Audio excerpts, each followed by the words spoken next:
Hi everyone, welcome to another groove breakdown.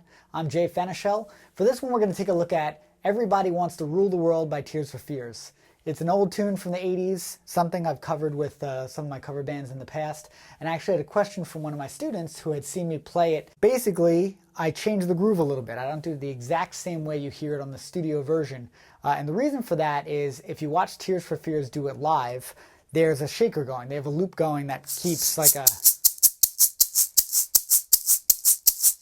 kind of vibe going throughout the whole thing. Playing with a trio, a smaller group, I didn't have a loop or anything set up. So what I needed to do is find a way to get that feeling of the shaker, but have that incorporated into the beat. So I'm going to break down this groove based on that version, my live version of the groove. So for all you people that are watching this video and you're like, that's not the exact way that it's done in the song. Yes, I know it's not the exact way, but in lieu of having some kind of a loop in the background, this was my solution for getting through that. Now, once again, if you listen to the original groove, which I'm not sure if it's a sample or if it's actually recorded in the studio, but it's a much simpler drum part. There is that shaker loop that's happening. It's quarter note triplets off the hi-hat, 2 and 4 on the snare drum, and just a 1 and 3 on the bass drum. Then, of course, the bass, which is like a synth pad type of thumping bass, gives you that feeling of the shuffle. You lose all that if you just end up playing it very simply. So this is what their drummer would do live. 1, 2, 3, 4.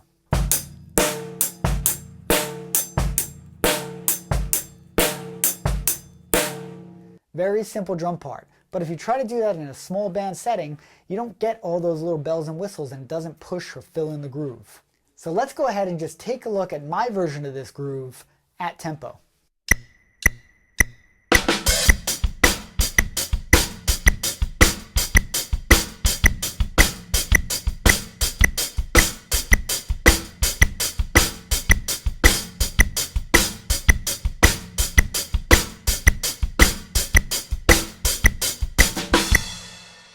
Now let's go ahead and take a look at the same groove really slow.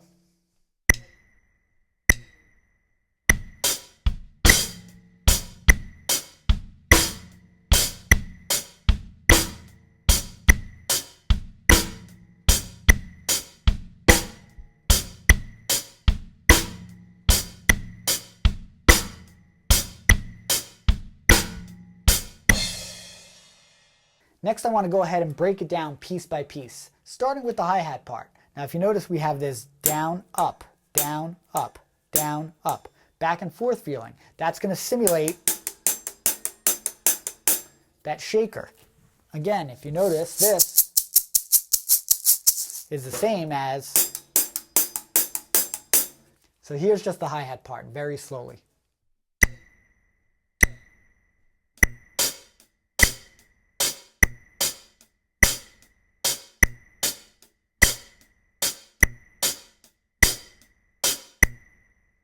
Next, let's go ahead and add the backbeat to that.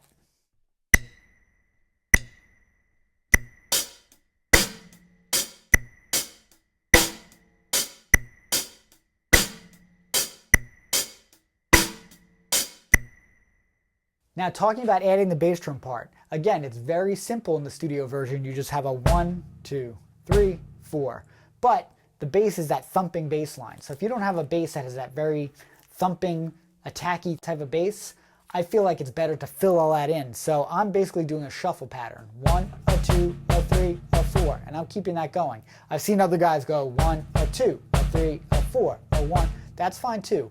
But I like to keep that constant shuffle because it just gives that extra oomph to the bass.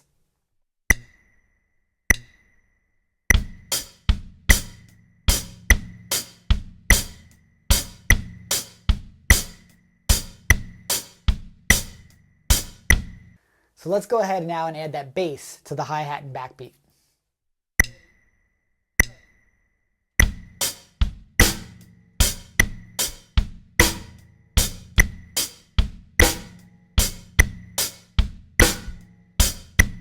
Now putting those all together, that gives you your entire groove. Now the challenge turns into how do we put those fills in there?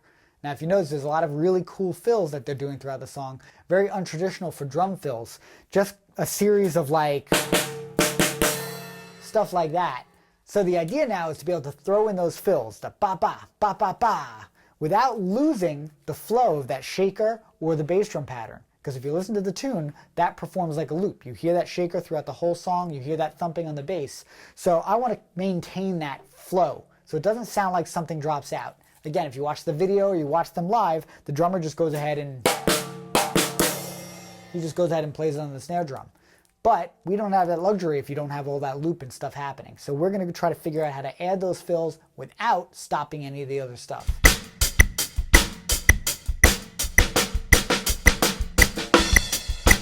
So up to speed, I went ahead and designed this little exercise where I'm just going to keep that feeling. 1 and 2 and 3 and 4 and That's going to be our fill. Basically, that's going to cover every version of this fill that he does throughout the song. So just to get the coordination down, you just want to practice playing 1 and 2 and 3 and 4 and that last has a crash with it. Let's give that a shot up to tempo, back and forth.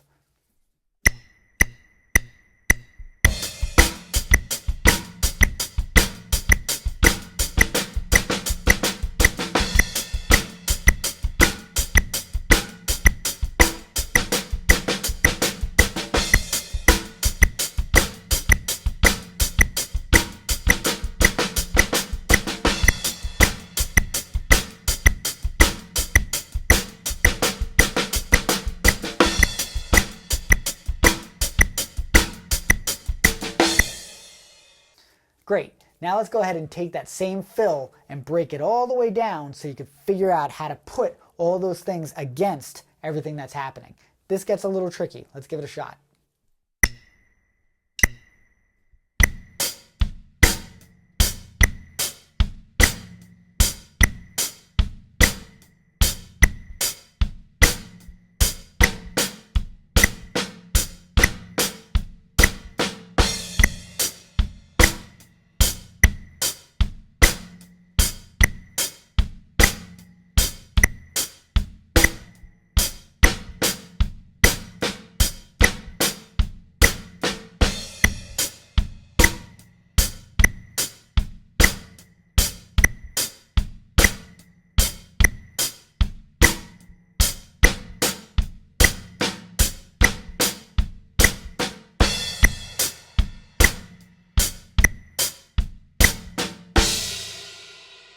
Very good. So now you should have everything that you need to play this song live. Basically, you could do all the fills that are coming in if you have that exercise down, and of course the groove comes in and out, and it stays pretty much like a loop throughout the song. So once you have this stuff together, you pretty much got everything you need to keep going. So that's going to wrap up my spin on this really cool song from the 80s, song that I grew up with, so I enjoy playing it and figuring it out. Something a little different. And I also want to remind you guys to check out the drummersalmanac.com blog. Every Tuesday I come out with a new lesson or a new groove breakdown. Definitely follow us there. You could also subscribe to us on YouTube, follow us on Twitter, and like us on Facebook. And I encourage you to do that. Stick with us, let us know what you think, and give me your suggestions. I'll see you guys in the comments.